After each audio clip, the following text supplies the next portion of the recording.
Kayu besi rawa sepanjang 17 meter ini disiapkan untuk membuat salib.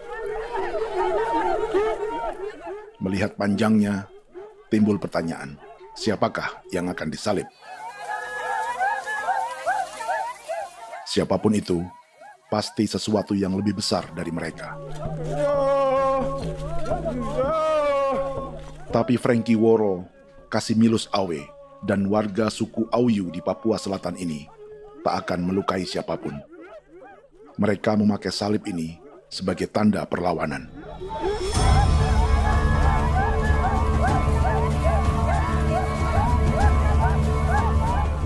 Yang mereka lawan memang lebih besar, yaitu pemerintah Republik Indonesia.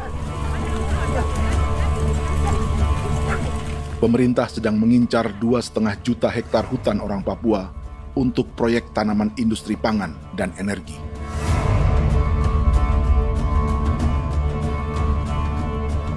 Ratusan kilometer dari salib orang-orang Auyu itu, orang Muyu sedang menyiapkan gerakannya sendiri.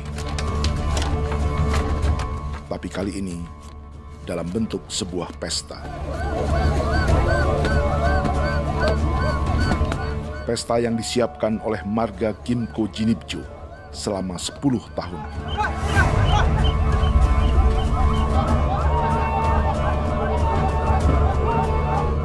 Sosok di marga ini adalah Willem Kimco, orang asli Papua yang tak punya kartu identitas kewarganegaraan manapun.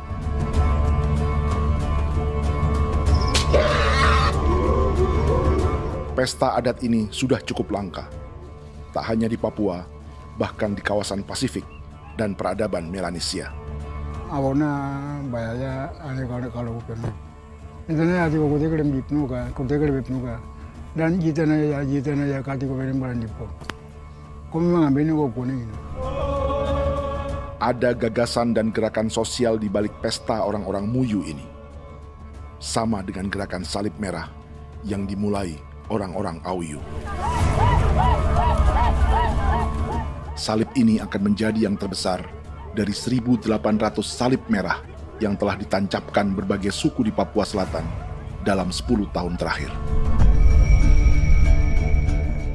Ribuan salib merah yang dipadukan dengan palang adat adalah tanda larangan yang menyatukan unsur-unsur adat dan agama. Kami percaya bahwa kalau memang kami sudah tidak mampu untuk menyelesaikan persoalan ini, dalam hal ini perusahaan tidak bisa masuk, berarti kami minta bantuan kepada nenek moyang dan Tuhan.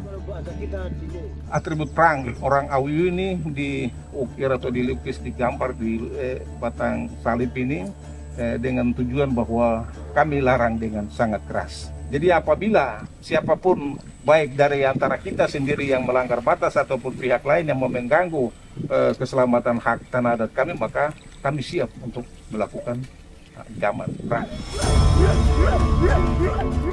Salib-salib ini tidak ditancapkan di halaman-halaman gereja, melainkan di tanah dan hutan adat, di dusun-dusun sagu, dan di tempat-tempat yang disakralkan. Sebab 1.800 palang adat dan salib ini memang bukan semata tentang agama, tapi untuk mencegah negara dan perusahaan memasuki tanah dan hutan adat mereka. Papua bukan kosong.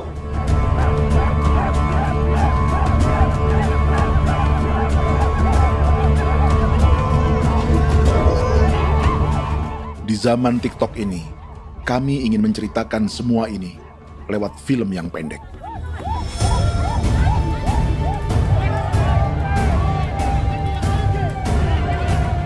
Tapi kami jelas gagal.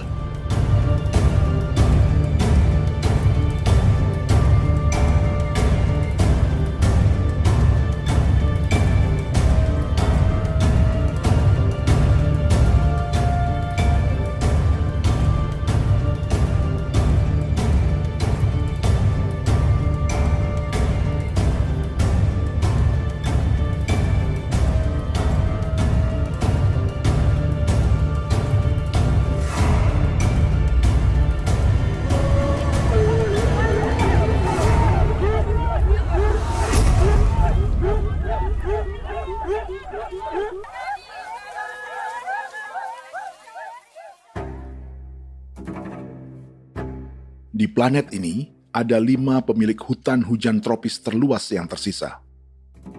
Kongo di Afrika, Brazil, Peru, Bolivia, dan Indonesia.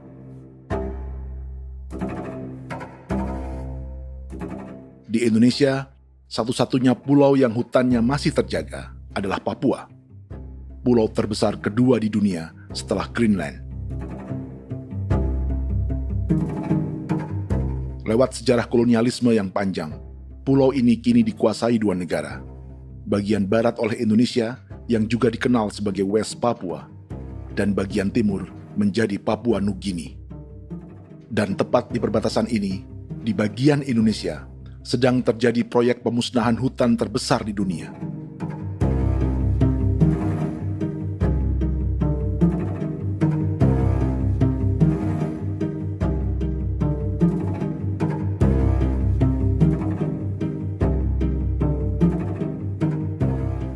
Pemerintah Indonesia sedang membuka lebih dari 2,5 juta hektar hutan untuk sawit, tebu, padi, dan peternakan. Ini disebut proyek strategis nasional untuk lumbung pangan dan energi yang jadi ambisi 3 presiden. Bagian terbesar direncanakan untuk mencetak sawah seluas 1,3 juta hektar. Lalu bagian lain akan ditanami tebu seluas 560.000 hektar untuk gula dan bioetanol. Setiap liter bensin di Indonesia akan dicampur bioetanol 10% atau E10. Ada 10 perusahaan di proyek ini, dan semuanya dimiliki oleh 1 keluarga saja. Berikutnya, ada areal sawit seluas 400.000 hektar untuk biodiesel. Targetnya mencampur 50% solar dengan minyak sawit atau B50. Dan terakhir, pemerintah akan membuka peternakan seluas 380.000 hektar. Jadi, apa yang salah dengan proyek pangan dan energi ini? 5 orang Papua dalam film ini akan menjawabnya.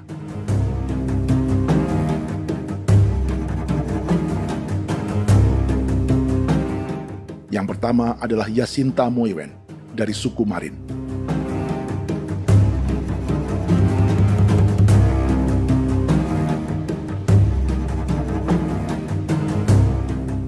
Yasinta dan warga di distrik Ilwayap di Merauke sudah menjadi korban. Hutan dan rawa sebagai sumber pangan dan ekonominya telah dihancurkan. Jalan sepanjang 135 km sedang dibuat, dan di kiri kanannya akan dicetak 1 juta hektar sawah. Mereka sulit menolak atau melawan. Salib sudah digeser, masih datang lagi dengan senjatanya mereka nih. Karena proyek ini juga dijaga tentara. Macam-macam senjatanya.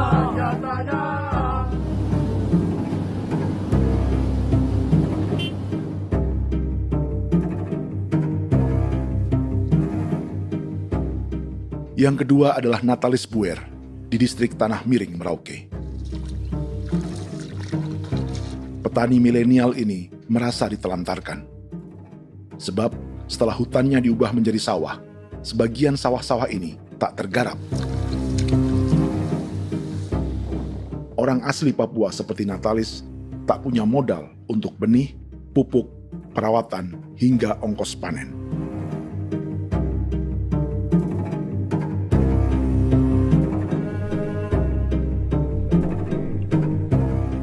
Orang ketiga adalah Vincent Kuipalo dari suku Yenan di distrik Jagebob, Merauke. Vincent dan suku Ye sedang menjadi korban. Hutan adat orang-orang Ye sedang dihancurkan untuk perkebunan tebu dan bioetanol. Tanah mereka juga diincar untuk markas-markas militer, pasukan yang akan menjaga proyek pangan dan energi ini.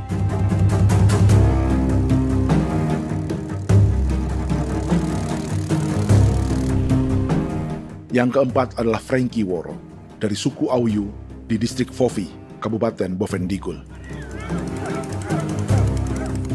Hutan dan tanah mereka terancam perluasan perkebunan sawit untuk campuran biodiesel atau B50. Orang-orang dari suku Auyu ini adalah calon korban. Merekalah salah satu pelopor gerakan Palang Adat dan Salib Merah. Meski kadang berseberangan dengan gereja yang mereka anggap lebih mendukung pemerintah dan perusahaan. Mereka bahkan sedang merencanakan gerakan yang lebih besar, dengan salib yang lebih besar. Tanah milik Semu Sobisiba itu bahwa tanah ini diciptakan oleh Tuhan dan memberikan warisan kepada kami. Kami ini hanya hak jaga.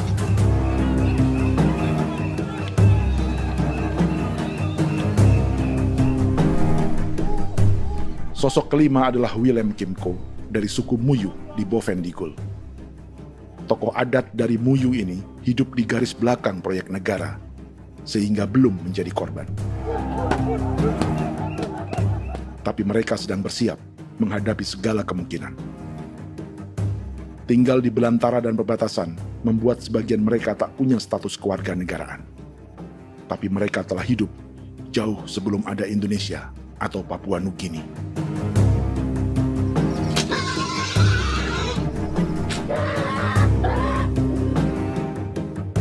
Kelimanya mewakili jutaan orang asli Papua yang sedang terancam eksistensinya.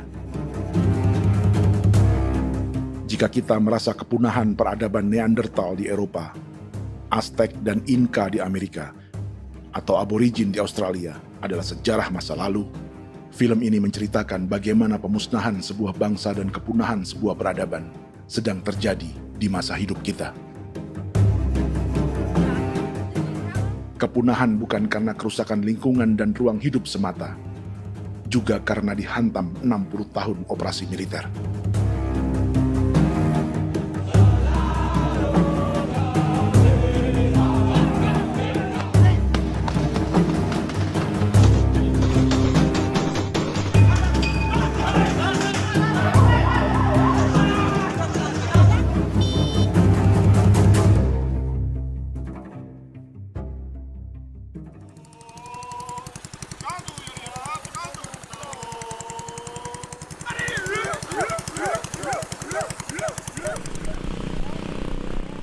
Frankie Woro dan orang-orang Auyu sedang berburu. Tapi lokasi perburuan mereka mulai dikuasai perusahaan perkebunan sawit.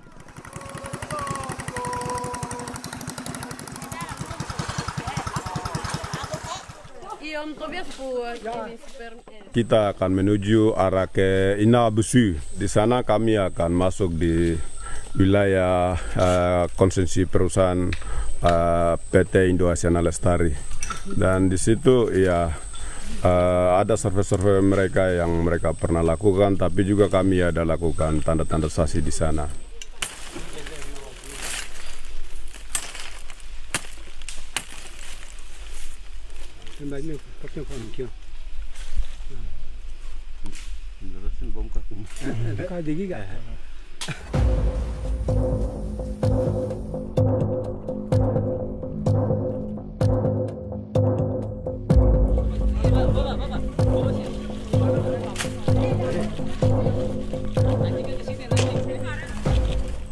Dapat dengan yang induknya, tapi karena induknya dia lari dan terlambat kerja, akhirnya yang bisa kita dapat dia punya anak ini saja.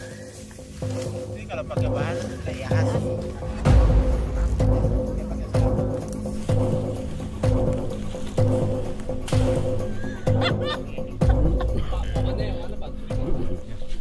Pohon ini pohon bitanggur, dia punya kayu ini kita biasa gunakan untuk kerja perahu, dan juga kulit depu getanya itu kita pakai untuk kerja ini, panah-panah ini lem, jadikan lem ini, panah-panah.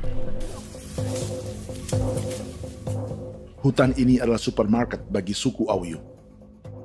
Juga lumbung pangan atau bank untuk menyimpan deposito kekayaan alam. Hutan juga tempat yang penuh dengan sejarah suku, situs budaya, dan tempat-tempat sakral. Inilah yang sedang mereka pertahankan dari incaran pemerintah dan perusahaan. Untuk semua alasan ini, mereka menancapkan ribuan salib merah.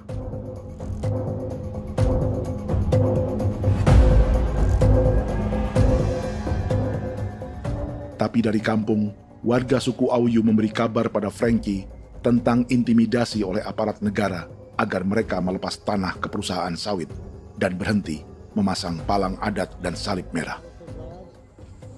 Ada beberapa titik yang saya sudah siap, tetapi di sini emergensi dari saya, terutama di Kampung Sokangon, PT Damai Timber. Dia mengganggu saya dengan menggunakan kekerasan maupun pihak hukum. Dan kemarin saya ada pernyataan penolakan secara resmi, tapi masih tetap dengan menggunakan pihak hukum untuk masuk, untuk harus dituntut saya untuk harus diterima perusahaan itu. Kita di situ ada 15 marga, tetapi 15 marga juga tidak setuju. Marga-marga siapa yang terima dan marga-marga mana saja yang menolak. Nanti kita lihat dari pertimbangan itu, dan di situ dan kita undang mereka untuk bicara dengan kami. Sebagai sosok yang aktif dalam gerakan, warga Auyu terus memberi informasi lapangan kepada Frankie yang tak selalu berada di kampungnya. Izin pernyataan yang mereka paksa saya untuk tanda tangan itu, tapi sementara saya tidak tanda tangan. Data semua ada di tangan saya. Ya. Baik, kalau gitu itu lebih bagus karena tanda tangan itu yang berbahaya. Iya. Tanda tangan itu yang lebih berbahaya karena sekarang ini modern dan canggih, dan itu yang mereka biasa pakai untuk tipu muslihat. Mereka biasa pakai itu di tanda tangan itu. Betul. Dari Bambisa juga di Sofia dia masuk untuk memaksakan kami marga untuk harus menerima perusahaan itu. Tapi kemarin kami sudah menolak. Babinsa nama bosku. Babinsa di sini nama bosku. Oh, ya. Itu yang sekarang strategi militer yang sekarang mereka pakai. Jadi yang penting masyarakat itu yang benar-benar mau menolak siap dukung ketua marga siapa yang nanti tampil. Ini adalah peta konsesi sawit untuk biodiesel dalam proyek strategis nasional. Dan di distrik Fofi inilah, orang-orang Auyu hidup dari sungai dan hutan. Tapi Frankie di Bovendigul masih lebih beruntung. Setidaknya dibandingkan Yasinta Mowien di Merauke yang sudah kehilangan hutan dan rawanya.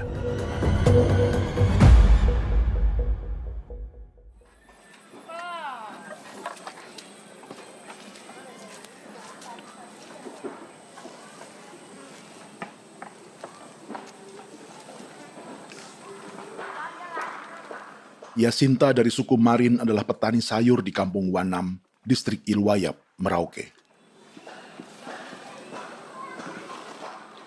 Memanfaatkan lahan yang ada, ia berkebun dan menjual hasilnya ke pasar kampung. Ini ekonomi warga di Wanam untuk menghasilkan uang, lalu memberi barang kebutuhan yang tak bisa mereka produksi sendiri. Tapi kehidupan sebenarnya ditopang oleh ekosistem hutan dan rawa. Inilah sumber pangan utama dan peradaban mereka.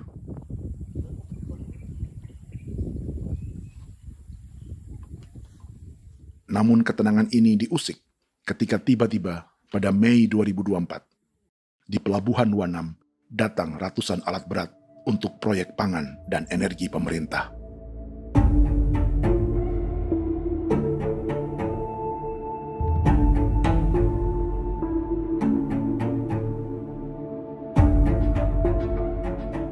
Kami masyarakat setempat kami tidak tahu. Kami kaget pagi-pagi kapal sudah ada di pelabuhan kami.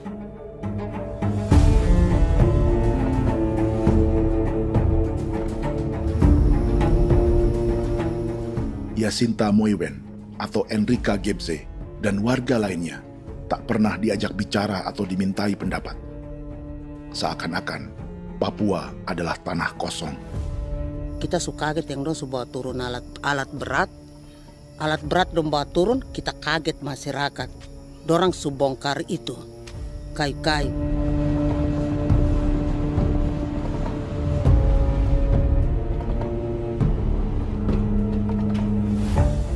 Bersamaan dengan alat-alat berat itu, juga berdatangan tentara Indonesia untuk mengawal proyek pembukaan hutan milik Jacinta.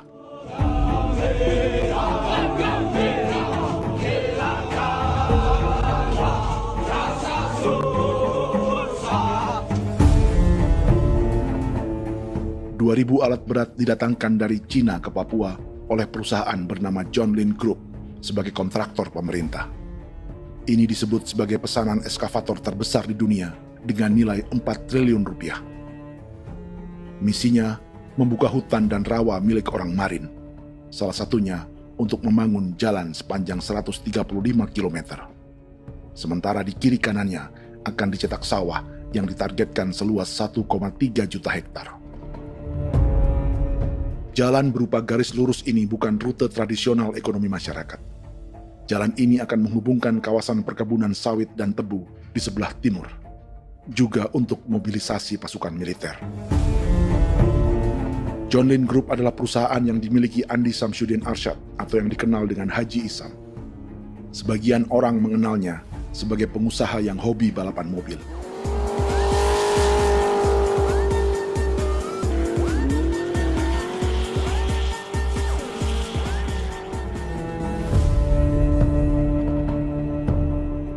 Tapi di Kalimantan, ia berbisnis batu bara, perkebunan sawit, pengolahan karet, penerbangan, perkapalan, dan biodiesel. John Lin Group kini juga menjadi pemilik perkebunan tebu dan pabrik gula terbesar di Indonesia. Sayapnya melebar dari Kalimantan hingga ke Bombana, Sulawesi Tenggara. Perkebunan tebu, pabrik gula, dan industri bioetanol inilah yang juga sedang dikembangkan di Papua. Foto ini adalah momen ketika Isam bersama kerabatnya, Menteri Pertanian Amran Sulaiman dan Menteri Pertahanan Syafri Samsudin, meluncurkan program biodiesel atau B50 di Kalimantan Selatan. B50 artinya, setiap 1 liter solar, 50%-nya akan dicampur minyak sawit. Perusahaannya, PT John Lin Agroraya, menjadi salah satu pemainnya.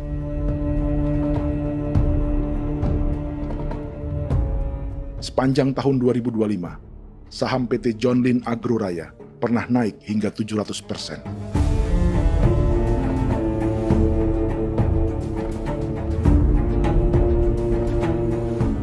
Perusahaan sawitnya yang lain, PT Pradiksi Gunatama, sahamnya bahkan pernah naik 4.000% hanya dalam 1 tahun. Dari harga saham ini saja, nilai kekayaan keluarga Isam diperkirakan mencapai 100 triliun rupiah lebih, menjadikannya salah satu keluarga terkaya di Indonesia dan salah satu pemain penting industri bioenergi. Dan di Papua Selatan inilah sebagian sawit-sawit untuk mendukung program B50 akan ditanam. Inilah tanah orang-orang Wambon, Muyu, Marin, Yei, atau Auyu seperti Frankie Ward.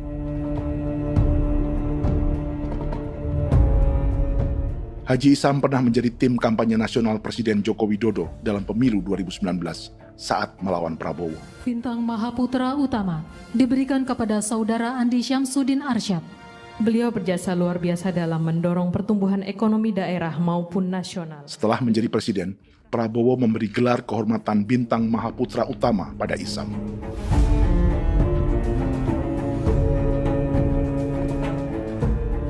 Sejumlah menteri Prabowo, juga kerabat dan orang-orang yang pernah bekerja di perusahaan Isam.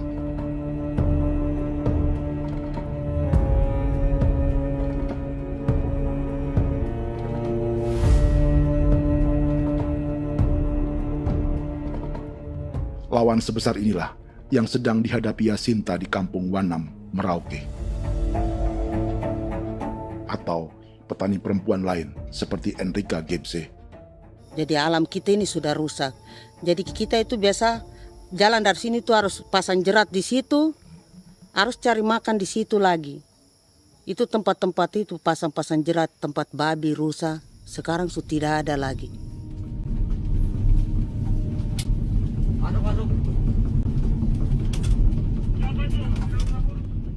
Rekaman ini memberi gambaran bagaimana Kasuari kehilangan rumah di bekas hutan dan rawa yang telah dibabat.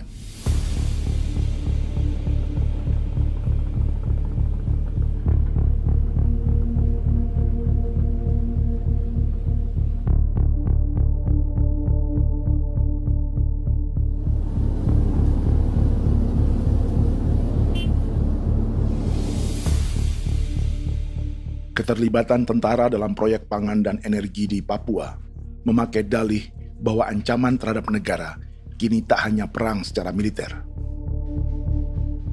tapi juga melalui pangan dan energi. Kementerian Pertahanan pun terlibat karena proyek ini dianggap operasi militer selain perang. Jadi tugas kamu adalah menjaga sumber cadangan pangan nasional. Macam-macam senjatanya, Proyek ini menambah panjang alasan mempertahankan kehadiran tentara di Papua dalam 60 tahun terakhir. Saat ini, jumlah tentara Indonesia di Papua mencapai 56.000 personel, atau ada 1 tentara untuk setiap 100 orang Papua. Bandingkan dengan rata-rata nasional, di mana hanya ada 1 tentara untuk 696 penduduk Indonesia. Itu belum termasuk polisi. Artinya, 1 orang Papua dijaga lebih banyak senjata dari rata-rata penduduk Indonesia. Tanah dan hutan diambil secara sepihak untuk kepentingan pembangunan batalion dan bandar antariksa. Ini bentuk perampasan masyarakat. Penolakan kehadiran markas-markas militer terjadi di sejumlah tempat di Papua. Tak hanya karena trauma dan ketakutan, juga karena mengambil tanah-tanah adat.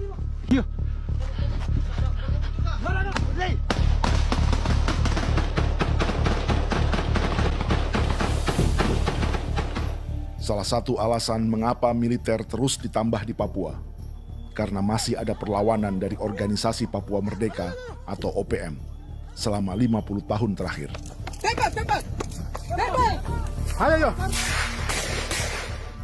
Tapi kekuatan militer OPM diperkirakan hanya 1.430 personel dan 360 pucuk senjata. Selebihnya, mereka menggunakan senjata tradisional.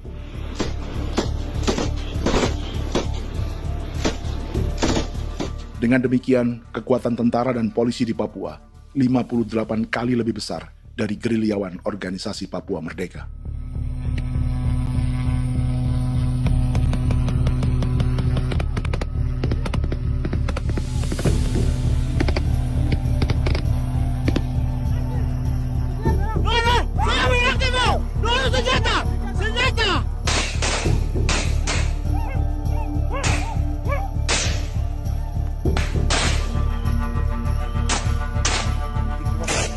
Sebagian tentara berada di garis depan pertempuran, tapi sebagian besar lainnya terlibat operasi non-tempur menjaga proyek pemerintah dan investor swasta. Seperti Batalion Infanteri Teritorial Pembangunan di distrik Jagebob, Merauke ini. Lokasinya bersebelahan dengan konsesi lahan tebu untuk gula dan bioetanol milik PT Murni Nusantara Mandiri. Baik perusahaan maupun markas militer, keduanya mengambil hutan milik suku Ye dari marga Kuipalo. Tapi dorong datang, tanam ini saja di sini, tanam Papa Nama ini. Victor Kuipalo menunjukkan apa yang terjadi. Jadi kita juga kaget ini. Nah, kalau ini Papa Nama ini memang, ini Papa Nama ditanam tapi bukan haknya mereka yang ini. Ini hak kami di sini, hak dusun kami, marga Kuipalo yang punya hak dusun ini. Setelah memasang patok, alat berat mulai bekerja untuk membangun markas militer di tanah orang Ye.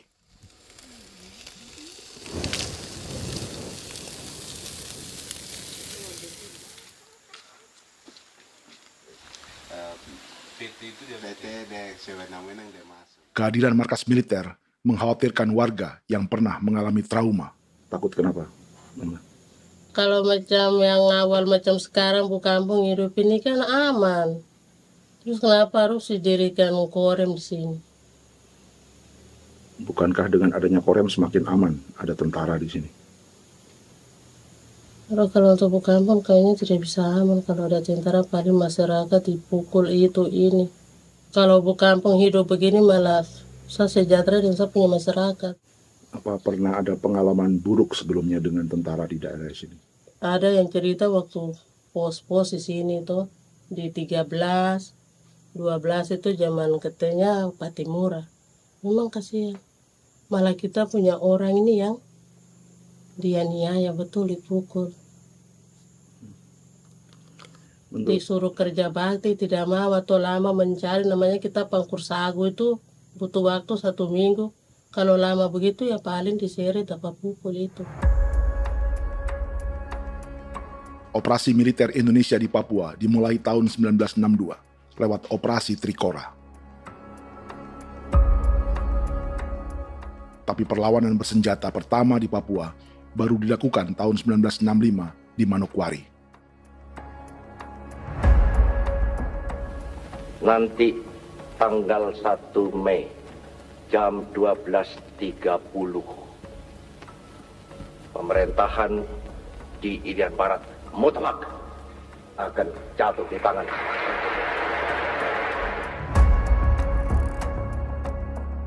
Sejak itu, selama 60 tahun, operasi militer untuk menaklukkan Papua terus dilakukan. Salah satu operasi militer paling berdarah adalah Operasi Wibawa untuk memenangkan Indonesia dalam jajak pendapat tahun 1969. 643 orang tewas di Paniai. Lalu disusul 4.146 korban tewas antara tahun 1977 hingga 1978.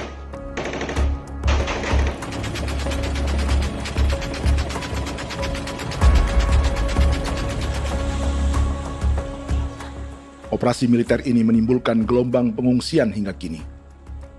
Dewan Gereja Papua mencatat 103.000 orang menjadi pengungsi pada tahun 2025 dan nyaris tak diberitakan media-media Jakarta.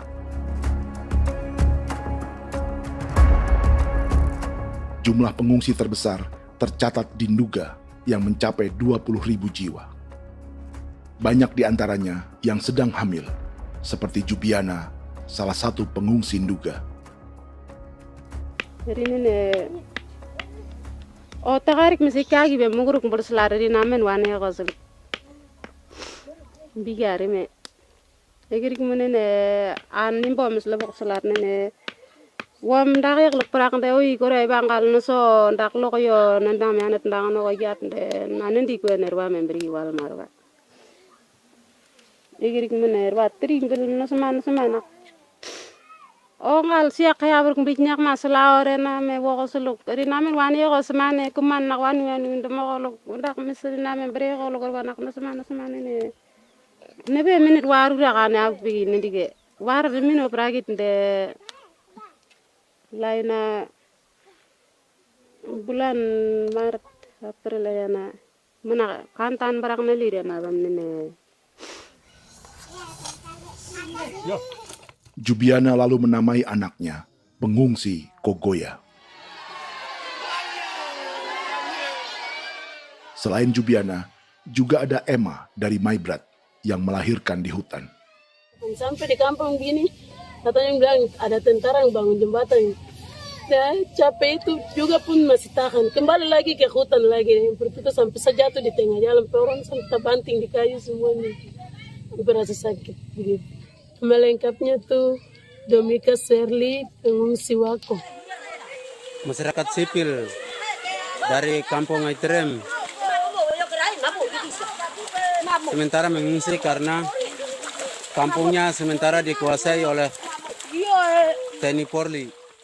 Seratusan ribu pengungsi di Papua saat ini jauh melampaui jumlah yang mengungsi ke Papua Nugini tahun 1984, yaitu 10.000 orang karena menghindari operasi militer.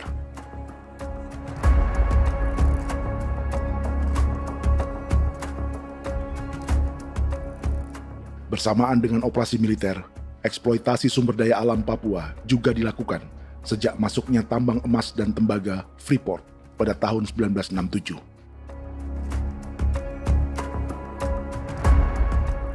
Disusul perkebunan sawit awal tahun 1980-an. Lalu ada perburuan buaya untuk diambil kulitnya. Sebelumnya, ada eksploitasi gas alam di Teluk Bintuni, pencarian besar-besaran kayu gaharu, atau pembukaan hutan tanaman industri.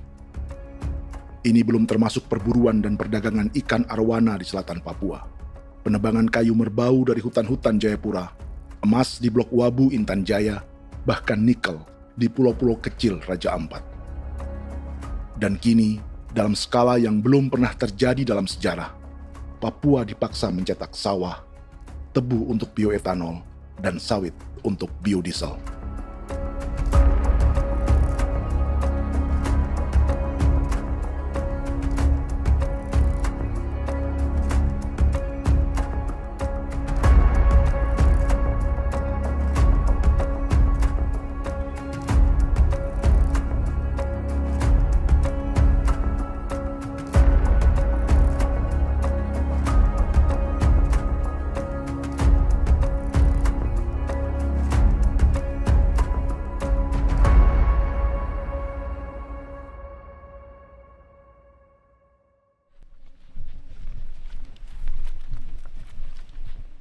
Inilah yang sedang menimpa keluarga Vincent dan Victor Kuipalo di Merauke.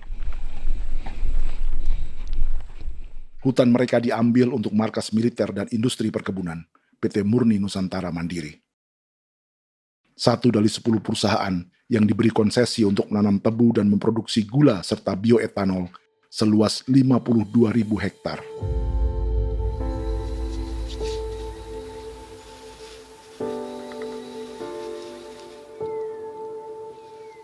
Perusahaan ini dianggap mengambil hutan dan tanah orang-orang Ye, terutama marga Kuipalo, yang memiliki hak adat terhadap 2.300 hektar hutan.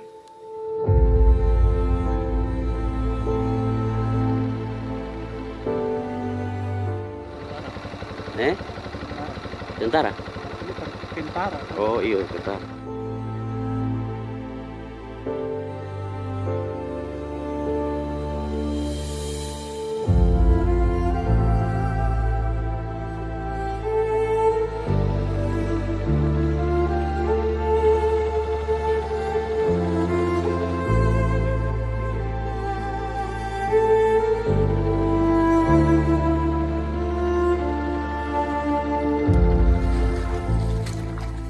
Keluarga Kuipalo sedang melihat apakah perusahaan semakin mengancam tanah mereka.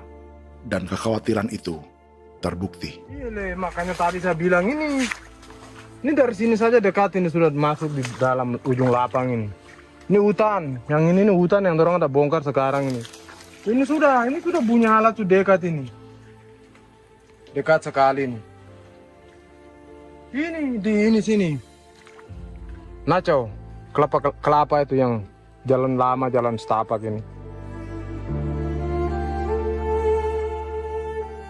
Dari udara, terlihat alat-alat berat semakin mendekati tanah orang-orang Ye, marga Kuipalo.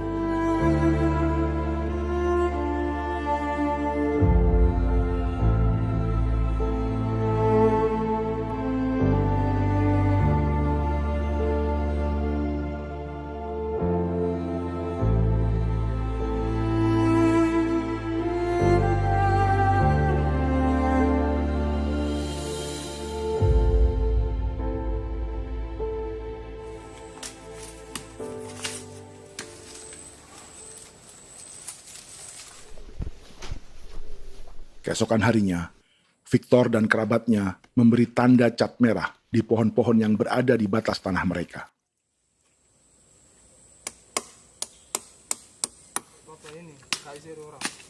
Tapi tanda peringatan adat ini tak diindahkan perusahaan.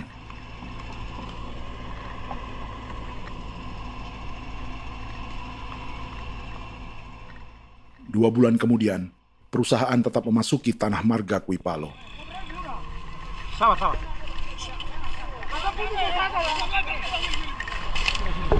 manusia, kau lihat. Tapi sudah sakit hati sekali saya kasih tahu adik. Ini sama baik kalau pikiran berubah lagi. Kami juga punya tangan, hanya beda rambut. Mister itu juga. Woi, buka. Sudah.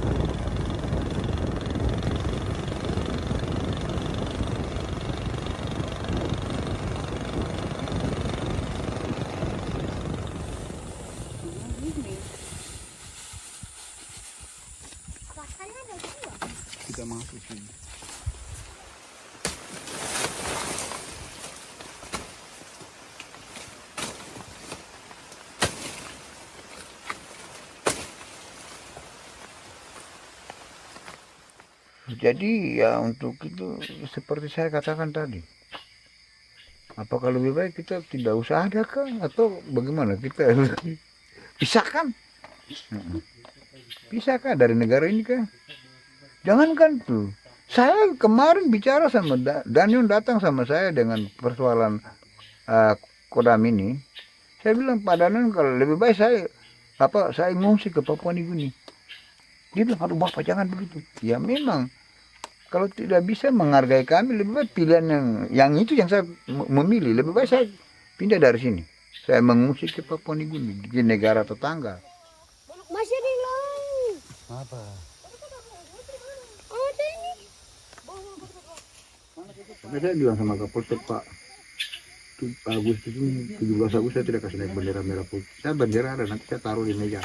Bendera saya ada. Karena saya punya pikiran percuma kita ini merasa bahwa kita hidup di bawah naungan merah putih. Ternyata merah putih tidak lindungi kami. Tidak anggap kami sebagai kami rakyatnya. Dia lambang negara. Dan kami menghargai lambang negara itu. Ternyata lambang negara ini, kita bernaung di bawah lambang negara ini, kita tidak dilindungi. Hak kita tidak dihargai.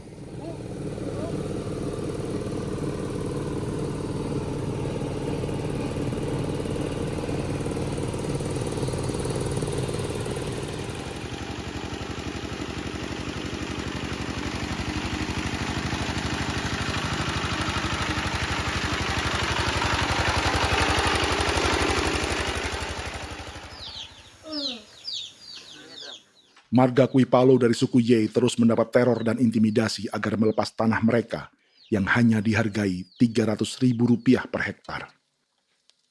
Tapi mereka tidak berjualan tanah. Makanya mama itu tidak suka untuk lepas tanah. Untuk apa? Baru di dalam hutan itu ada obat-obat tradisi. Itu sudah Kalau macam ada sayur juga, kita ambil sayur yang dia tumbuh sendiri. Jadi kita ini mau kemana, kalau itu sudah digusur, ya habis. Kita ini jadi penonton. Jangan sampai kita ini duduk minta di jalan. Jadi kita tidak mau seperti itu. Makanya tanah itu kita tidak melepas. Tapi mungkin orang lain tuh dia senang saja. Lebih baik saya pegang uang merah dulu. Saya bisa beli-beli itu ini. Nanti datang uang sudah habis, gembel. Mau cari kemana lagi, hutan sudah habis. Mau makan ikan di mana, kali sudah hancur. Seperti Yasinta di Wanam, suara dan gerakan kaum perempuan Papua sangat nyaring dan tak bisa diabaikan. Saya sebagai perempuan tolak untuk perusahaan masuk di sini. Karena kalau saya terima anak-anak saya mau dikemanakan, mau tinggal di mana. Apapun yang terjadi saya tetap tolak. Demi tanah ini saya akan berjuang, demi saya punya anak-anak. Yang katanya mengutamakan anak Papua, nyatanya yang kerja kebanyakan ya orang-orang Jawa. Saya sendiri orang Jawa, tapi bukan mau bicara yang tidak-tidak. Memang kenyataannya seperti orang-orang Papua itu diterbelakangkan, kurang diutamakan. Itu.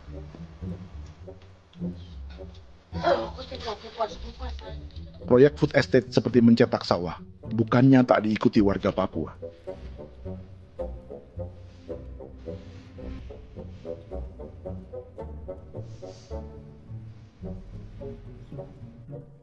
Salah satunya Natalis Buer di distrik Tanah Miring, Merauke.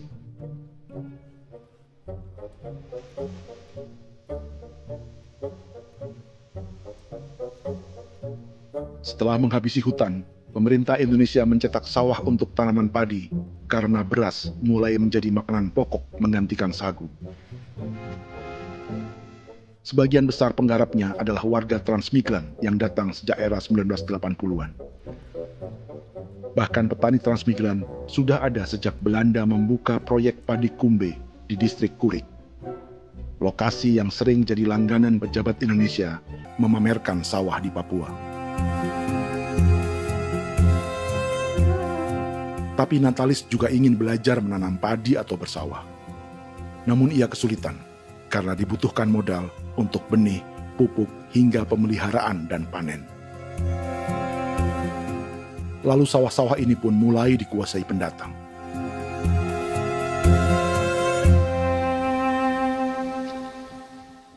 Tapi sejauh ini di kampung kami ini yang saya lihat memang ada kelompok kami punya di sini yang sudah tergabung dalam Gapoktan, kemudian masuk dalam optimalisasi lahan. Tapi baru saya anak asli yang punya lahan di sini. Mereka tidak punya. Pemerintah dalam hal ini adalah Kementerian Pertanian bersama-sama Kementerian Pertahanan yang dalam hal ini pada garis di bawahnya adalah TNI Angkatan Darat, memberikan support yang maksimal kepada masyarakat khususnya di Merauke dalam rangka. Saya kemarin habis 9 juta. 9 juta ya? Iya, 9 juta karena dia sudah tidak dipakai toh. Ya. Dia sudah... Perempuan Papua seperti Filomina juga mau bertani. Pemerintah memberi bantuan Rp900.000 per hektar lewat program optimalisasi lahan atau OPLAH. Tapi dibanding biaya produksi dan harga jual gabah, Filomina mengaku berkali-kali rugi dan kini memutuskan tak lagi menggarap sawahnya. Terus kita harus cari uang untuk kombe. Betul. Karung kita beli. Karung beri sendiri lagi. Tenda kita beli. Ini dari yang offline ini don tidak siapkan. Tidak ada. Tidak ada ya, jadi mama don sendiri. Itu yang saya ada bilang, 900.000. Itu modal untuk Kerja sawah ini. mulai dari kerja sampai nanti panen. Panen. Wih, ngeri sekali. Iya, lucu toh? Tidak dapat itu. Betul, Mam. Dong pemangkut begini. Kalau disuruh tanam ubi berhektar-hektar, mari datang. Kita tahu cara rawatnya bagaimana, Iya. tanamnya bagaimana, tanam model bagaimana supaya hasilnya model begitu. Kita tahu. Kalau yang ini kan kita baru belajar. Sebagian hutan milik warga Senayu di Merauke sudah dibuka untuk sawah dan kebun tebu oleh PT Global Papua Abadi. Proyek pertanian ini dikerjakan oleh Kodim Merauke. Mereka melepas sebagian tanah karena ingin belajar bertani. Saya punya nenek moyang tidak ajar saya tanam padi. Tapi saya mau berubah. Generasi saya yang berikut ini besok lusa tidak bisa makan pisang, sagu. Namun program optimalisasi lahan yang dijanjikan dengan berbagai bantuan tak dirasakan Filomina. Obat rumput beli, obat padi beli, jonder kita bayar, bahkan bibit masih kurang, cari bibit lagi beli. Jadi saya memang kalau program pemerintah saya sama sekali saya tidak suka. Baku tipu saja.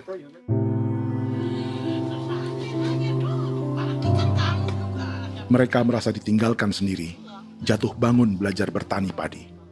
Sementara sumber pangan dan air yang semula mudah didapat, kini telah berganti sawah dan kebun tebu. Dulu kita masih bisa jalan, nanti masak di kali, pakai air kali. Minum pakai air kali. Sekarang, kok mau masak? Tidak ada air, Air sudah susu, mau minum tidak bisa. Sudah dengan obat. Drone semprot tebu itu saja drone. Drone yang semprot. Saya lihat di itu. Jadi kita bukan drone yang terbang di atas untuk disemprot. Iya, itu semprot obat. Dong lempar pupuk di bawah ya dia mengalir ke kali. Mengalir ke kali, ke rawa-rawa.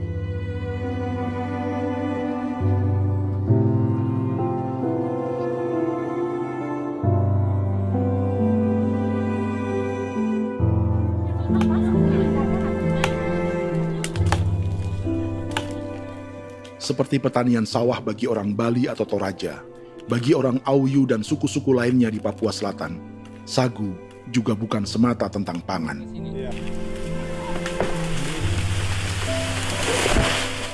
Bagi orang Auyu dan Marin, sagu adalah kerabat, sosok orang tua, sosok nenek moyang yang harus dijaga dan dilindungi. Lagi bikin apa mama ini mama? Pakai toko itu sagu.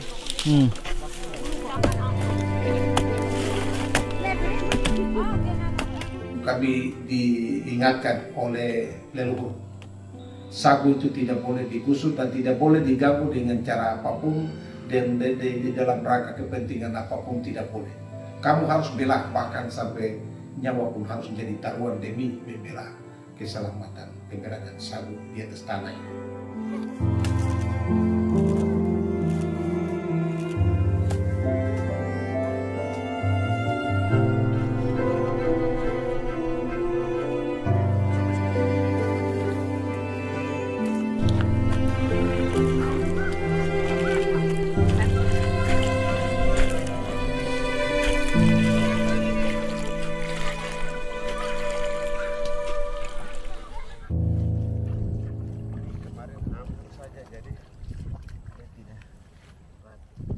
Menurut Natalis, pemerintah di Jakarta mendefinisikan lumbung pangan semata urusan beras dan mencetak sawah.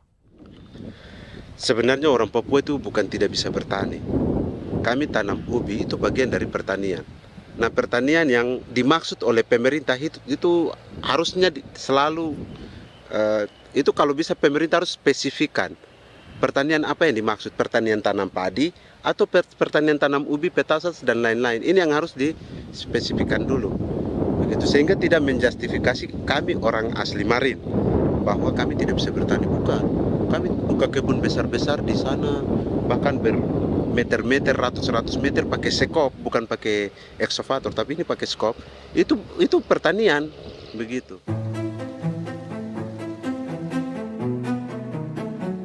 Bagi Natalis, alih-alih memaksimalkan sawah-sawah yang sudah ada untuk petani Papua, pemerintah selalu membuka hutan baru, seperti dikerjakan perusahaan John Lynn Group dan melibatkan tentara. Padahal, sejarah keterlibatan militer dalam proyek food estate atau cetak sawah adalah sejarah kegagalan yang bertubi-tubi 4 presiden selama 30 tahun terakhir.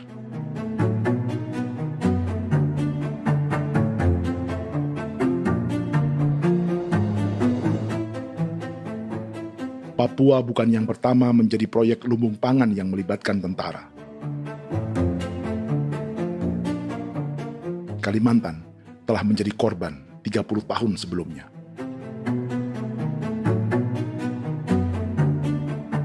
Ini adalah bekas hutan yang sudah dibuka di Pulang Pisau, Kalimantan Tengah. Tahun 1996, di era Presiden Jenderal Soeharto, ia menghabisi 1 juta hutan di lahan gambut untuk mencetak sawah demi memenuhi ambisi swasembada beras, bukan swasembada pangan. Hutan tropis Kalimantan dihabisi dalam skala yang belum pernah terjadi dalam sejarah. Di bawah rezim militeristik, tak ada yang berani melawan keinginan Soeharto, termasuk orang Dayak seperti Kuneng. Nggak bisa dihalangi itu. Nggak boleh dihalangi. Ya kalau ada kata-kata aja menghalangi, sudah kita diseret ke kepolisian dulu. Atau bisa langsung di PKI-kan. Iya, di PKI-kan gitulah. Jadi kita tuh nggak berani apa-apa dulu tuh. Apa maunya aja. Misal bilangnya A. Setahun setelah pengundulan hutan skala besar itu, tahun 1997, untuk pertama kalinya Kalimantan mengalami kebakaran lahan dan kabut asap terbesar dalam sejarah.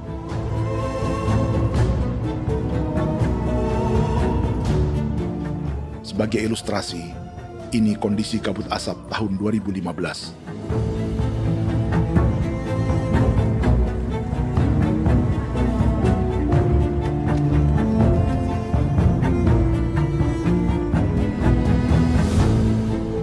Proyek 1 juta hektar sawah Jenderal Soeharto itu gagal.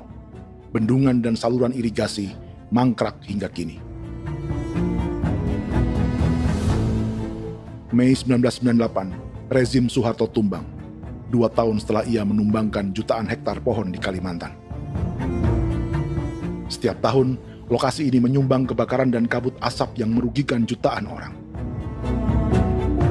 Sawah yang berhasil di Kalimantan justru bukan sawah yang dibangun Jenderal Soeharto, melainkan yang dirintis para transmigran sejak era 1980-an. Sawah-sawah inilah yang ikut digarap oleh militer di era Presiden Joko Widodo. Dan hasil dari proyek food estate Presiden Jokowi itu sama sekali jong nih, nggak ada harapan lagi sudah seperti ini. Tapi Jokowi terus memperluas area food estate hingga 16.000 hektar.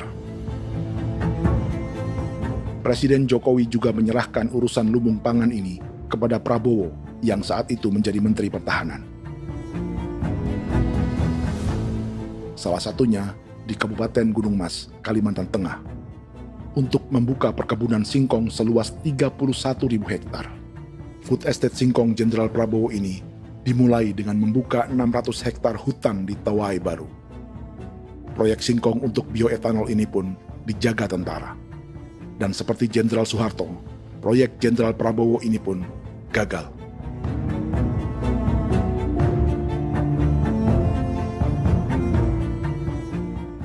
Dengan reputasi ini, Joko Widodo dan Prabowo justru sedang membuka 2,5 juta hektar di Papua.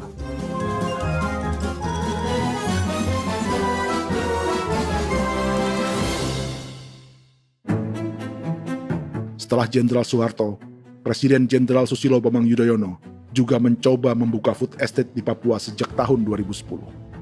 Namanya Merauke Integrated Food and Energy Estate atau MIFE. Proyek ini juga gagal. Lalu di lokasi yang sama, Jokowi berusaha meneruskan dengan proyek mencetak sawah 1,2 juta hektar yang juga gagal. Sekarang yang paling siap adalah 1,2 hektar. Yang 1,2 juta hektar.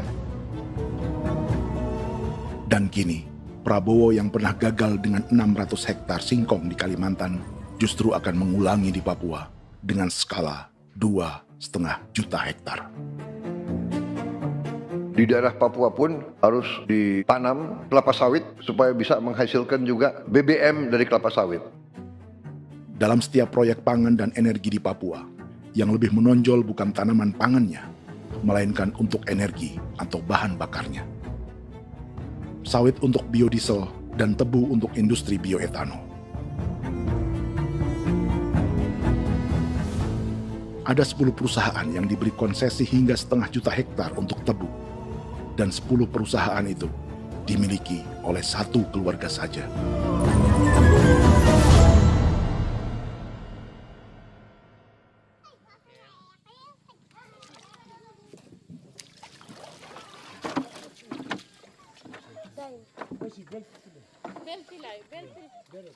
Para perempuan Auyu di Bovendigul akan berangkat memancing. Priska Beni membantu menyiapkan perahu.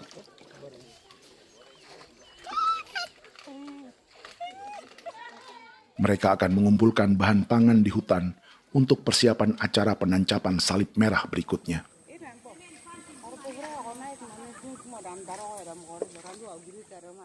Priska sudah mengambil posisi memancing.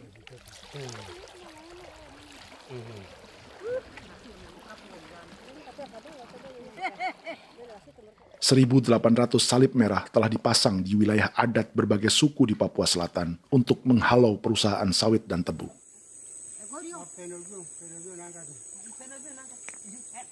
Maria Tebung yang paling muda datang membawa hasil. 2 ekor ikan gastor alias gabus toraja.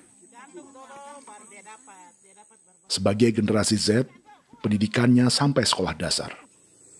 Di perusahaan perkebunan seperti sawit atau tebu, ijazah SD hanya bisa menjadi buruh kasar. Tapi ia tak tertarik. Karena kita hidup itu dari alam, kita pancing, juga di darat, bawa anjing, terus bikin pagar sagu, dapat babi, bawa baru kita makan. Jadi kita tidak mau perusahaan masuk. Sementara Priska Beni masih mencari peruntungan. Tapi baginya, menjadi nelayan di Sungai Fofi masih lebih baik daripada bekerja 9 tahun di perkebunan sawit. Sudah pengalaman, jadi kita tidak mau lagi. Seberapa lama ketika kerja itu? Selama di sana. 9 tahun di sana. 9 tahun? Saya baru pulang dari perusahaan. Selama 9 tahun kerja di sawit, bisa punya rumah kah? Atau Tidak. motor kah? Tidak. Johnson kah? Tidak. Cuma makan saja. Pendapatan juga kan tidak lebih. Habis dimakan.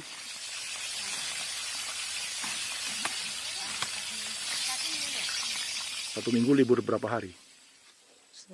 Tidak libur. Minggu tetap kerja? Tetap kerja.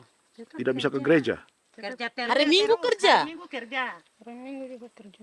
Dia tidak mengenal agama perusahaan itu.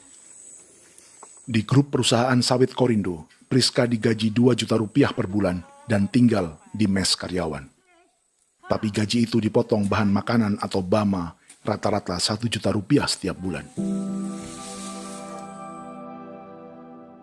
Korindo adalah grup perusahaan yang salah satu usahanya adalah hutan tanaman industri dan sawit di Bovendigul dan Merauke. Di Papua, mereka memakai bendera PT Tunas Sarwa Ema. Perusahaan ini pernah memberi bantuan pada Keuskupan Agung Merauke. Keuskupan Merauke belakangan mengeluarkan pernyataan mendukung proyek strategis nasional di Papua. Umat Katolik yang memprotes sikap gereja tersebut ditangkap polisi. Jadi selama 9 tahun tidak bisa nabung? Tidak. Makan saja. Makan saja. Makan saja. Menabung bagaimana? Keperluan banyak. Tidak sampai. Habis di anak-anak uang sekolah. Uang 1 juta itu mana sampai.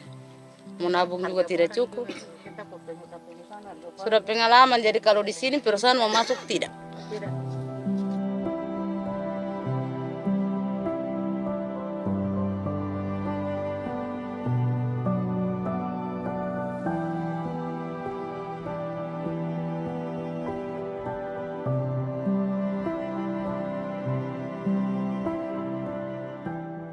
Dan menu makan siang seperti ini agaknya sulit bagi buruh sawit atau tebu yang digaji 2 juta rupiah per bulan.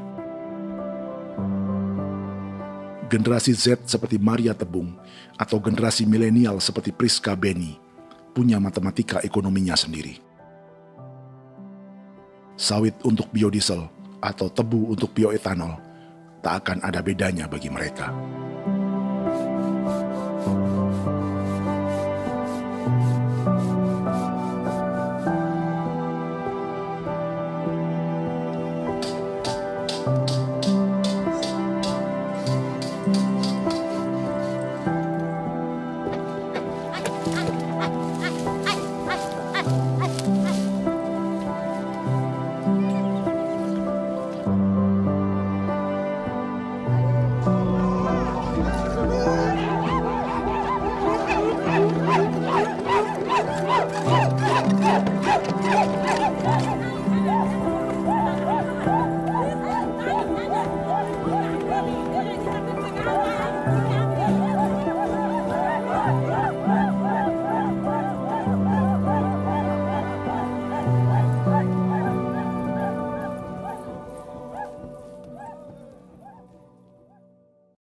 Perkebunan tebu 1,5 juta hektar di Merauke adalah ide 3 presiden untuk menggenjot penggunaan bioenergi sebagai campuran bahan bakar fosil. Selain swasembada pangan, swasembada energi di daerah Papua pun harus ditanam kelapa sawit supaya bisa menghasilkan juga BBM dari kelapa sawit. Juga tebu menghasilkan etanol. Singkong, kasava juga untuk menghasilkan etanol.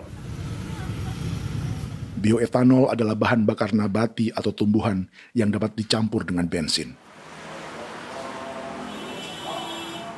Sama dengan program biodiesel yang mencampur solar dengan minyak sawit. Pertamina saat ini sudah menjual BBM bioetanol dengan campuran 5% yang dipasarkan dengan merek Pertamax Green 95. Tapi pemerintah ingin menaikkan kadarnya menjadi 10% atau E10. Maka ke depan kita akan mendorong untuk ada E10. Kemarin malam sudah kami rapat dengan Bapak Presiden. Bapak Presiden sudah menyetujui untuk direncanakan mandatori 10% etanol. Idenya untuk mengurangi ketergantungan pada bahan bakar fosil yang diimpor dan menimbulkan polusi.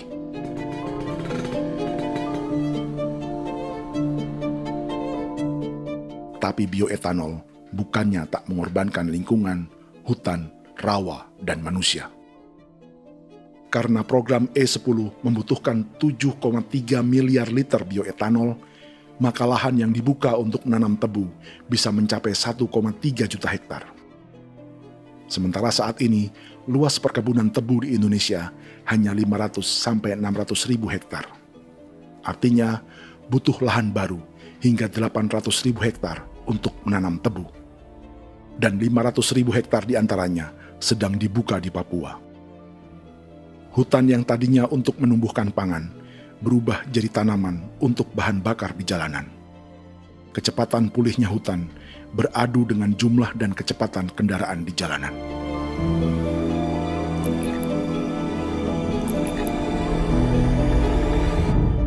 Dahaga terhadap energi tak pernah bisa dipuaskan. Setelah minyak sawit untuk biodiesel, dunia kini merambah singkong, jagung, dan tebu untuk bioetanol.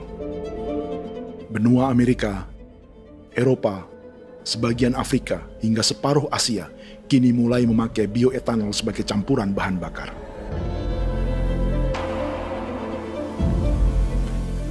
Selain perebutan lahan, masa depan dunia juga dibayangi semakin mahalnya harga pangan karena persaingan antara perut manusia dengan tangki kendaraan. Ini adalah lokasi perkebunan tebu dan bioetanol PT Murni Nusantara Mandiri yang mengancam tanah Vincent Quipalo dan orang-orang Ye di Merauke. Beberapa kilometer di selatan adalah PT Global Papua Abadi yang mengancam tanah orang-orang Muyu dan Marin. Dua perusahaan ini adalah bagian dari 10 perusahaan yang mendapat konsesi lahan untuk tebu dan bioetanol di Merauke. Batas konsesi mereka bahkan sama dengan batas negara Indonesia dengan Papua Nugini. Salah satu ciri bahwa peta konsesi ini dibuat di Jakarta dari atas meja. Sama seperti kolonial Inggris dan Belanda ketika mereka membagi Pulau Papua dengan garis lurus pada abad 19. Seakan Papua adalah tanah kosong.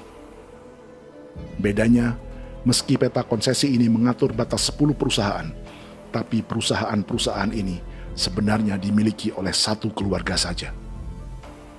Ini nama 9 dari 10 perusahaan tebu dan bioetanol di Merauke, Papua. 99% saham mereka dimiliki sebuah perusahaan bernama PT Merauke Nusantara Manis. Sementara 1% sisanya dimiliki PT Merauke Gula Mandiri. Tapi saham kedua perusahaan ini dimiliki PT Merauke Sugar Group.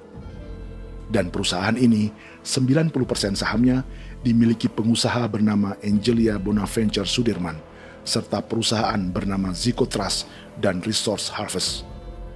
Lalu 10% lainnya dikuasai PT Papua Energi Abadi, yang pemiliknya adalah Dudi Christian dan Angel Madeline. Sekarang, mari kita lihat siapa mereka. Angelia Sudirman adalah keponakan dari salah satu konglomerat sawit Indonesia, Martias Fangiono. 9 perusahaan di Papua ini berada di bawah bendera Merauke Sugar Group.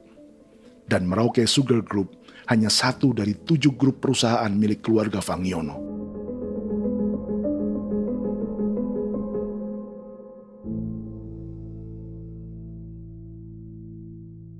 Ini Martias Fangiono. Seperti Haji Isam, Martias selama ini dikenal sebagai pengusaha sawit yang kini merambah bisnis tebu dan bioetanol. Ini momen saat penanaman perdana tebu di Merauke bersama Presiden Joko Widodo Juli 2024. Di sini juga ada anak Martias Fangiono, yaitu Wirastuti Fangiono. Wirastuti adalah salah satu yang menonjol dari keluarga Fangiono. Tahun 2025, Forbes mencatatnya sebagai konglomerat termuda dengan kekayaan 23 triliun rupiah yang mengendalikan 2 grup usaha, FAP Agri dan Surya Dumai Industri. Keduanya adalah perusahaan sawit dan biodiesel. Anak dan bapak ini adalah investor utama bagi Jokowi dan Prabowo untuk proyek tebu dan bioetanol di Papua. Sementara yang ini adalah mertua Sitorus, pemilik raksasa agribisnis dunia, Wilmar International, yang juga memegang konsesi sawit di Papua lewat berbagai perusahaan. Tapi mertua kini memakai bendera baru, yaitu KPN Corporation atau Karunia Prima Nastari. KPN inilah yang memiliki kelindan bisnis dengan keluarga Fangiono untuk proyek tebu Merauke. Apalagi grup Wilmar yang didirikannya juga pemain gula utama di Australia. Tahun 2010, Wilmar membeli 100% saham perusahaan gula terbesar Australia, Sucrogin. Akuisisi senilai 1,5 miliar dolar Amerika ini langsung menjadikan Wilmar pemain tebu terbesar kelima dunia. Sebagian bibit tebu yang ditanam di Merauke adalah varietas yang dikembangkan Lembaga Riset Gula Australia atau Sugar Research Australia. Sugar Research Australia lalu menjalin kontrak pengembangan bibit dengan PT Global Papua Abadi milik Fangiono. Tapi masalahnya, Sugar Research Australia adalah badan publik yang tugasnya memajukan petani tebu dan sebagian dananya berasal dari pajak warga Australia. Itu artinya, warga Australia membiayai pengembangan bibit tebu untuk investor dan pemerintah Indonesia. Dokumen ini menunjukkan bahwa lembaga yang dibiayai warga Australia itu pernah memiliki kontrak penyediaan bibit dengan PT Global Papua Abadi milik keluarga Fangiono. Kontrak itu baru berakhir pada November 2024. Artinya, saat Presiden Jokowi dan keluarga Fangiono menanam bibit tebu pada Juli 2024 ini, kontrak itu masih berlaku. Nama lain dalam keluarga ini adalah Siliandra Fangiono, yang pada tahun 2024 dijuluki Raja Sawit Termuda dengan kekayaan 39 triliun rupiah dalam catatan Forbes. Ia mengendalikan grup First Resources. Secara umum, keluarga Fangiono memiliki 20 perusahaan di Sumatera, 32 perusahaan di Kalimantan, 1 di Jakarta, 2 di Singapura, dan 25 perusahaan di Papua. Di Papua, perusahaannya tersebar dari Sorong, Mapi, hingga Merauke. Para politikus dan pejabat Indonesia terus membesarkan konglomerasi, meski Martias Fangiono pernah divonis 1,5 tahun penjara karena kasus pembalakan liar dan kebun sawit ilegal tahun 2007. Sementara tahun 2022, Wilmar terlibat kasus korupsi ekspor minyak sawit dan divonis mengembalikan kerugian negara 11,8 triliun rupiah. Tumpukan uang ini disebut sebagai pembayaran dari grup Wilmar yang diterima secara simbolis oleh Presiden Prabowo pada Juni 2025 lalu. Tapi peran raksasa biodiesel dan bioetanol dunia ini belum akan surut di Indonesia. Bahkan sebaliknya. Sebuah dokumen presentasi bisnis dari Wilmar International Limited pada tahun 2010 ini bisa menjadi petunjuk. Presentasi ini bagian dari proses pembelian 100% saham raksasa tebu Australia, Sucrogin. Dalam presentasi ini, Wilmar mengaku ditawari konsesi lahan 200.000 hektar di Papua, atau dulu disebut Irian Jaya, untuk menanam tebu. Dengan penerbangan hanya 2,5 jam dari kantor Sucrogin di kota Townsville ke Merauke, Wilmar akan mengawinkan bisnis gula dan bioetanolnya menjadi pemain dunia. Dan lokasi yang diincar oleh Wilmar adalah distrik Ilwayap di Merauke, kampung halaman Yasinta Moiwen. Dan persis disinilah, 14 tahun kemudian, ribuan eskavator John Lynn Group milik Haji Isam mulai membuka hutan sebagai kontraktor pemerintah. Presentasi dan gagasan ini dibuat oleh Wilmar pada Juli tahun 2010. Sebulan kemudian, Agustus 2010, pemerintah Presiden Susilo Bambang Yudhoyono meluncurkan proyek Lumbung Pangan dan Energi Merauke atau Merauke Integrated Food and Energy Estate. Targetnya membuka lahan 1 juta hektar dalam 5 klaster yang masing-masing 200.000 hektar. Angka yang sama dengan presentasi Wilmar. 5 tahun kemudian, 2015, giliran Presiden Joko Widodo yang mau melanjutkan proyek pangan dan energi 1,2 juta hektar.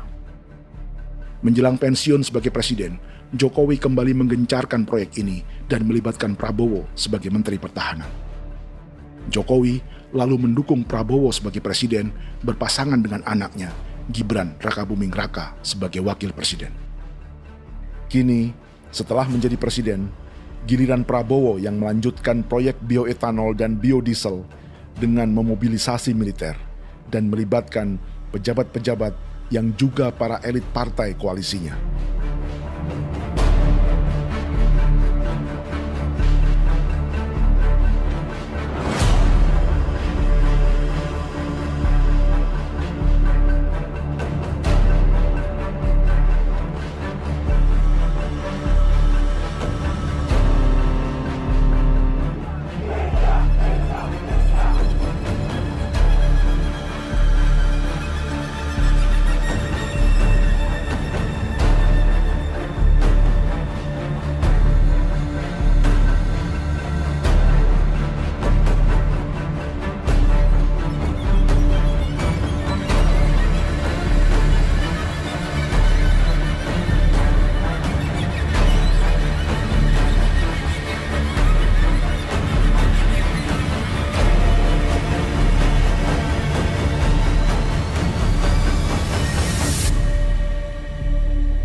...300 tahun lalu, hutan-hutan di Pulau Jawa dalam waktu singkat berubah menjadi perkebunan tebu di bawah rezim kolonial Belanda.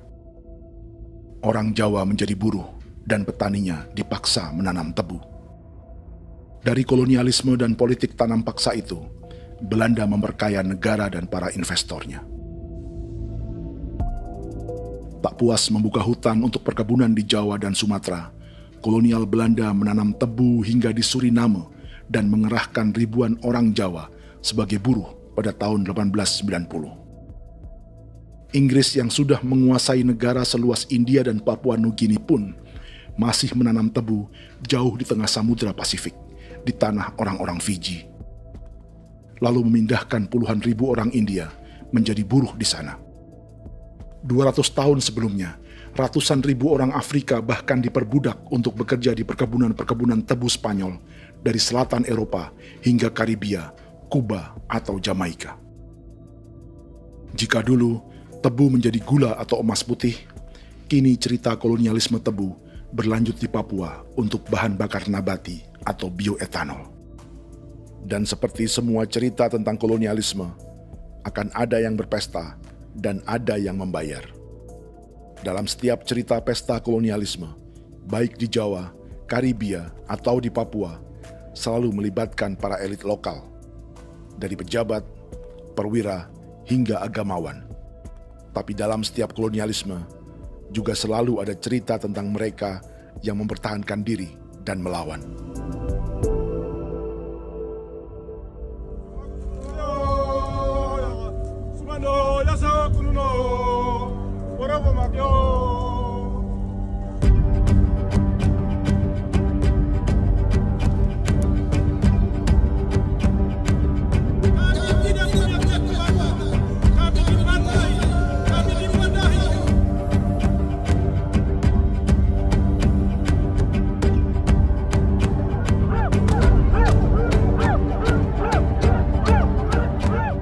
Dalam sejarah Gereja Katolik banyak pemimpin-pemimpin yang adalah tanda petik itu adalah Judas-Judas juga. Jadi itu sudah pasti karena itu adalah manusia. Satu sisi sebagai manusia dalam perjalanan digoda, apalagi ada dalam posisi-posisi jabatan ya mungkin banyak tawaran-tawaran lain, lalu disitulah terjadi pergeseran keberpihakannya kepada misi gereja tadi itu untuk umat, untuk mereka yang tertindas. Orang kirim ekskuvator, orang kirim tentara, orang kirim polisi. Pukul kami bukan pencuri, kami tidak pernah mencuri orang barang. Kami tidak pernah menangis ke orang lain. Kami tidak pernah menangis ke kita Bapak Mama, kami menangis kepadamu. Tuhan kami lemah. sudah tahu dia kata ini hijau cikui orang datang ke bangsa kami, ke wilayah kami untuk kasih habis kami.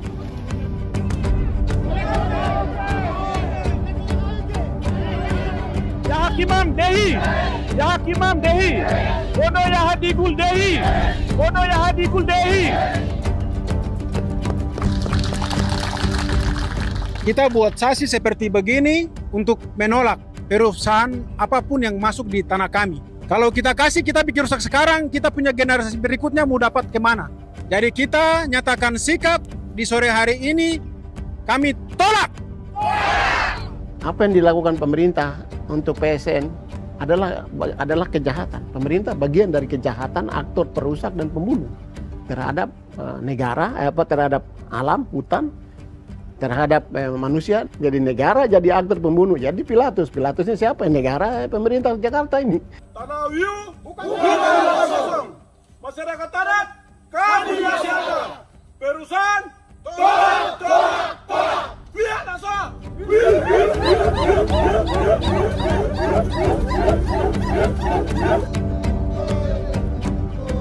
Jika tanah adat dan hutan adat hilang, kami mau hidup di mana? Maka di sini saya mau bilang, negara jangan tipu-tipu kami lagi.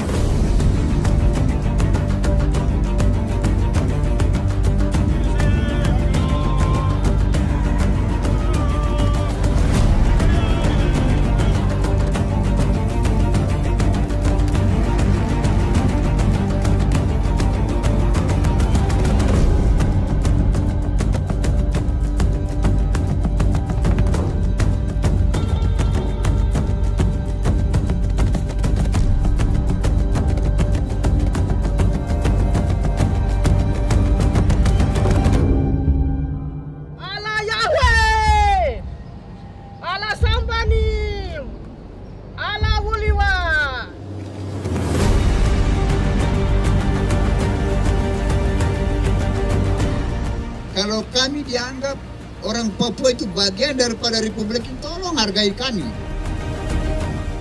Dengan adanya PSN, PT John Lindrup yang sudah menerobos tanah kami dan hutan kami, merusak alam kami.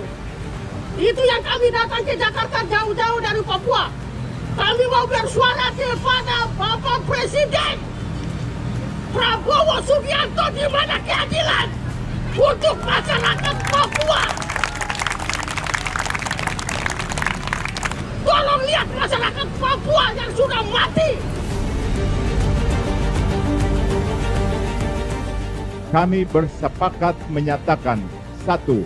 Gereja-gereja di Indonesia mendukung masyarakat adat yang menolak proyek strategis nasional di tanah Papua. 2. Gereja-gereja di Indonesia menolak militerisme dan otoritarianisme di Indonesia.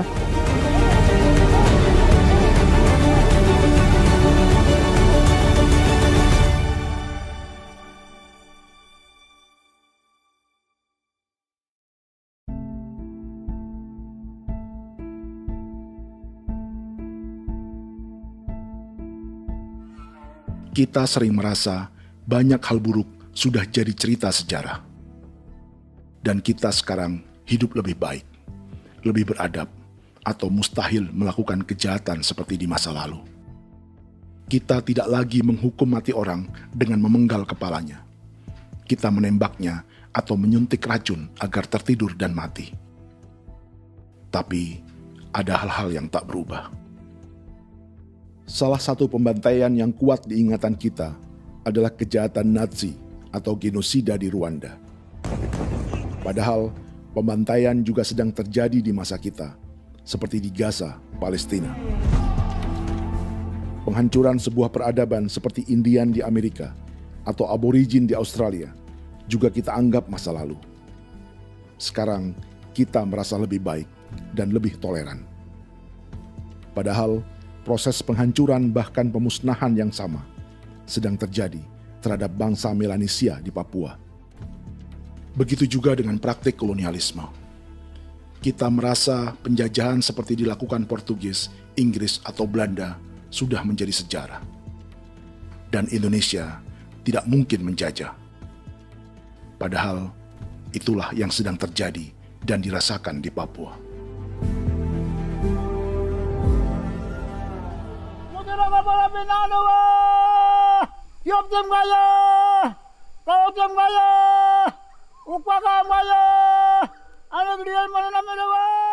Jalannya sejarah ini disadari Willem Kimco di pedalaman Bovendigol, Papua. Hidup terpencil dan tak tersentuh urusan negara bukan berarti selalu aman.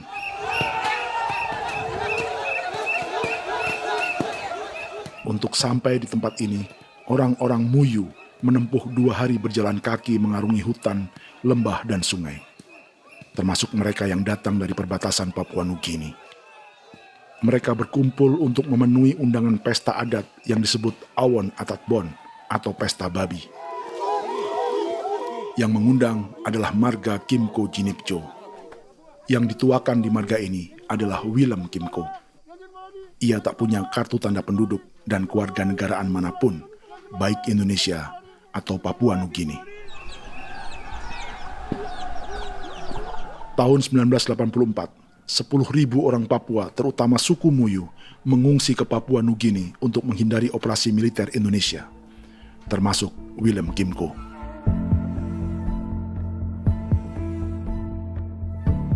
Apa yang membuat pesta adat ini istimewa? Apa bedanya dengan acara serupa yang dihadiri pejabat, tokoh agama, LSM, atau yang direkam oleh kru televisi dan konten kreator? 18.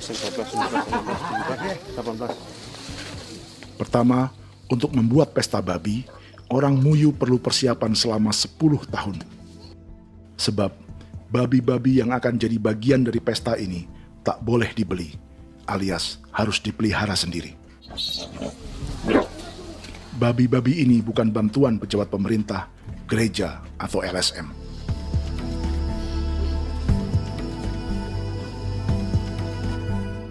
Yang kedua, babi-babi ini tidak dipelihara di kandang. Jadi punya nama babi ini kah? Harimau. Harimau? Harimau. Dia kulit dengan ini bulu di harimau, macam harimau begitu yang kasih nama harimau. Setelah diberi nama, mereka dilepas liarkan di hutan sejak kecil. 10 tahun kemudian, jika tiba saatnya pesta, para pemburu akan mencari mereka di dalam 479 hektar hutan milik marga Kimco. Suku atau marga lain tak akan mencurinya di hutan, karena mereka sudah punya babi dan wilayah masing-masing. Itu artinya, mereka harus tetap menjaga dan mempertahankan hutannya agar babi-babi bisa hidup. Demikian juga dengan lahan pangan mereka, yang menumbuhkan sagu, keladi, atau aneka sayuran.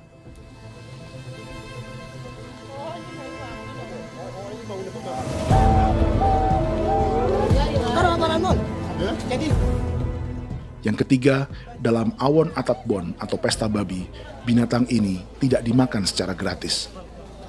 Setiap marga atau klan dalam suku Muyu akan membayar jerih payah tuan rumah menjaga hutan dan memelihara babi.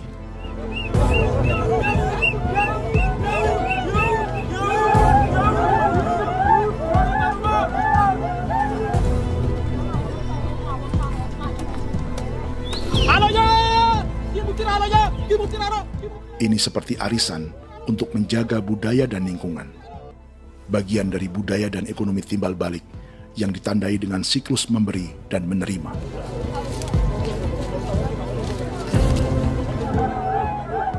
Ini juga cara orang Muyu membangun dan memperluas aliansi. Awon bet begul bet, ulan yau kando bet, asat bet anani, asat bet jenek liga anani, ado amten anani, menini tene yage, kepo kemo ko di mana. Kepo kemo mayat nih. Kep tetek no mayango kep kanin betwene ke iftore wen. Ne wen ne tanah ka dek me. Oke. Kep kan nanti ku tok kemo kepo kep pasak itu orang. Kon kene man gini wane wane. Koko kati bolon ja bengo. Koko kuning bolon ja. Jika Willem Kimco dan marganya bisa menjaga hutan dan wilayahnya, marga lain ikut diuntungkan sebagai sebuah ekosistem. Demikian juga sebaliknya. Alasan keempat, mengapa pesta babi ini memiliki tempat khusus dalam peradaban orang Muyu, karena Willem Kimco khawatir peradaban mereka akan punah, menyusul ancaman terhadap ekosistem dan hutan. Setiap marga atau klan harus mengkonsolidasi diri dan membangun aliansi.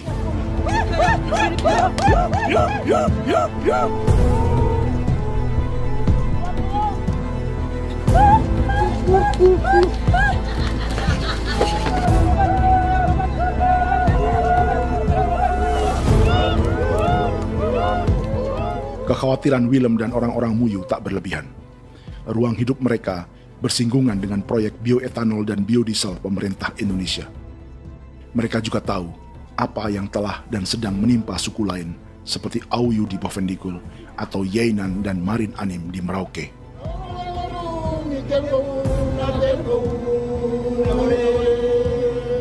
Jika suku-suku lain menggunakan palang adat dan salib merah sebagai gerakan perlawanan, orang-orang Muyu memakai pesta babi untuk mempersiapkan diri dan konsolidasi. Sebab, berbeda dengan saat mengungsi tahun 1984, kali ini yang datang ke tanah orang-orang Muyu tak hanya tentara, juga alat-alat berat bersama para pebisnis pangan dan energi. Manu, awan atas.